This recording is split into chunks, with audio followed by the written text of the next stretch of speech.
your company is based in this. Let's talk about cash back. How does that all work? And why should properties know and care about that? Yeah, thanks. And I think that we're actually the only program out there that really offers a cashback option where you can cash it out to PayPal or gift cards. So I'm going to try not to make this an infomercial. What I'll do is I'll start with a little bit higher level, like, hey, let's talk about cashback in the world, right? Like, where does it sit? How important is it? I think Motley Fool did a survey last year that said, this is an American, consumer survey, and I think, let's see, I'm going to quote the stats here. 58% of the respondents owned a cashback credit card. And that was 20% higher than the second most popular type, which was a retail specific card, like, Bloomingdale's or Saks or something like that. And interesting comparison that even though cashback and travel rewards cards are seen as the two big rivals in the credit card world, it was still far ahead from the airline specific cards, which were only 16% of the people had it. So basically, 3 to 4 to 5 times more people had a cashback card than an airline card. So the cashback in the minds of, and you can think about it from, what has Capital One been pushing for a number of years? And actually I started the program back when Capital One was, asking what's in your wallet, and it was really a big campaign.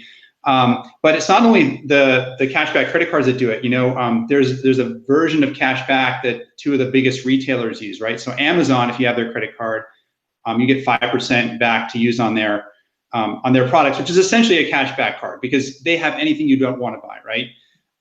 You're definitely going to use their cashback. And then Target's the same way. Their credit card, if you use it, you get 5% to use on their products. They have almost everything. So cashback as a concept is very popular in the world and with consumers. So let me tell you a little bit about how cashback works for hotels.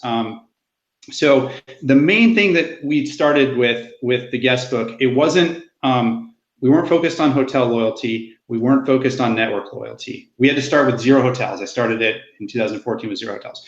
But we wanted channel loyalty. That was the #1 reason we started it. And the idea was, if you can give someone a better deal by booking direct, you're going to get more people to book direct, right? It's a very simple equation. But, and by the way, our program works for independents, not chains who have their own programs. And it also works for small groups. But the important point is you can't just go give a better deal, because if you just give a lower rate, a lot of times the OTAs will come and knock in, right? They're going to say, hey, I'm going to lower my rate according to my contract, or I'm just going to take out my commission or whatever else. And by the way, we're going to penalize you pretty significantly in sort order or visibility or whatever else. So the idea of giving a cash back reward, because all the chain loyalty programs only gave rewards to direct bookings, and you give me a cash back reward, you don't have to break parity. You can give the same rate across channels, and you can incentivize with 5% cash back, for instance, right? That's our base benefit.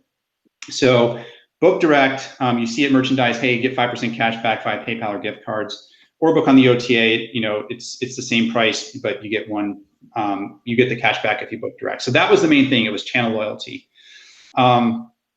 And the way that our program works, so Tim talked about the economics for hotels with the points programs, is that when someone actually claims the cash back that we offer in the booking engine and incentivize them to book direct instead of OTA, we charge back the 5% we give to the guest, only if they claim it. And we also charge 3% on top of that as our fee. So simple example, let's say someone spends $100, they enroll in the program and take the reward.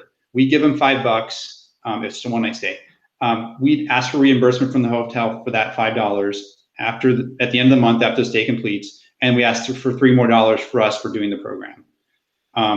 So that's how we make our money. We don't have any setup fees or ongoing monthly fees. It's just transactional, so our interests are aligned.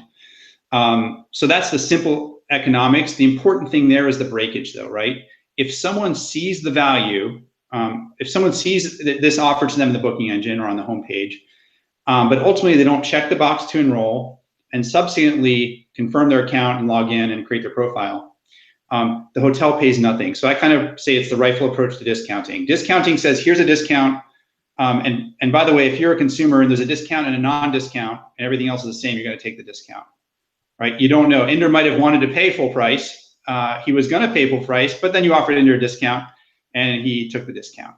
With rewards, since there's that two-step process, Inder might have liked the idea of getting those rewards. It might have changed his behavior to book direct, but ultimately he didn't have the time to go and do both those steps, or he forgot about somewhere along the way. So the hotel pays nothing, and that breakage is really important. So it's almost like on the chain programs, you have this perishable inventory as the currency that's being traded. And our side, it's the breakage as the currency that's being traded. But everything's based on that first-time guest. So even if I'm not a program member, I can see that it's a better deal than the OTA. I can enroll, and we can split that savings with the hotel, right, for the people that actually claim it, much less than a commission. And then I just add that once we had about 400 hotels, we added another benefit, which was a network benefit. We said, hey, we have enough hotels now. And so what we do is we say, hey, guest, you can cash out 5% via PayPal or gift cards to any of your favorite retailers, or donate to charity. We have that too. Or you can triple the value towards another stay in the network, but it has to be in a different destination where you earned it. So you can't just keep going back to the same hotel and getting 15%. And by the way, we don't charge anything for that extra. That's out of our 3%. We fund those people that want to go cross network. So when someone books another stay in the network, they're actually paying full retail rate. We're tripling it up on the back end and cashing them out. So the hotel doesn't have to worry about lower economics on those reward night stays, if you will. So anyways, that's the cash back rewards program, but hopefully that was helpful at a high level.